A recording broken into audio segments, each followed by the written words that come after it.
Putin confronts the mud of Ukraine opinion. These maps show why Putin might invade Ukraine. 319. Sign up to get this weekly column as a newsletter. We're looking back at the strongest, smartest opinion takes of the week from CNN and other outlets. CNN: when the snow melts in the spring, fields can get so muddy in the plains of Eastern Europe that Russians have a word for it, Rasputitsa, or the season of bad roads.Mud hindered Napoleon's 1812 invasion of Russia and Hitler's 1941 blitzkrieg against the Soviet Union, and it could be one of many factors now in the timing of any possible Russian move into Ukraine. If Russian President Vladimir Putin orders his forces to invade, analysts believe it would come before the spring thaw. The best time to do it is winter because it's going to be a mechanized advance and the mechanized divisions need hard frozen ground, said Tim Marshall. As the New York Times reported last month, some intelligence officials believe the muds of late March in Ukraine could be the country's best defense. But until Putin shows his hand, it's impossible to know what he has in mind, and any action need not involve ground forces at all. Russian Foreign Minister Sergei Lavrov insisted Friday his country is not planning to attack Ukraine. Whatever happens, the roughly 100,000 Russian troops stationed near Ukraine constitutes the biggest security crisis in years for Europe and its allies, including the US, wrote Michael Bosierski.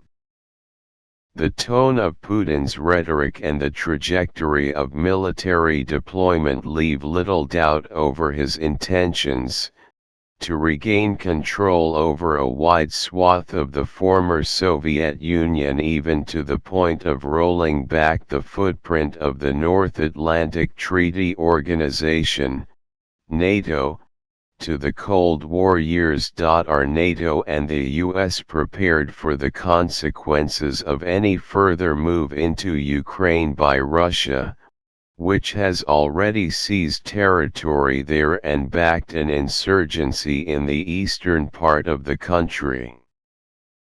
At a news conference Wednesday marking his first year in office, President Joe Biden warned Putin against an invasion, threatening a strong response by the US and NATO, but waffled over what would happen if Russia made a minor incursion. In an awkward statement he sought to clarify afterward. The Russian dictator has not been subtle or secretive about what he wants. He might as well make the national anthem the Beatles back in the USSR, wrote Max Boot, in the Washington Post. He definitely wants to resurrect the Soviet Empire, thereby undoing what he has called the greatest geopolitical catastrophe of the 20th century. And that requires bringing back into the fold the second largest former Soviet republic, by population, the independent state of Ukraine.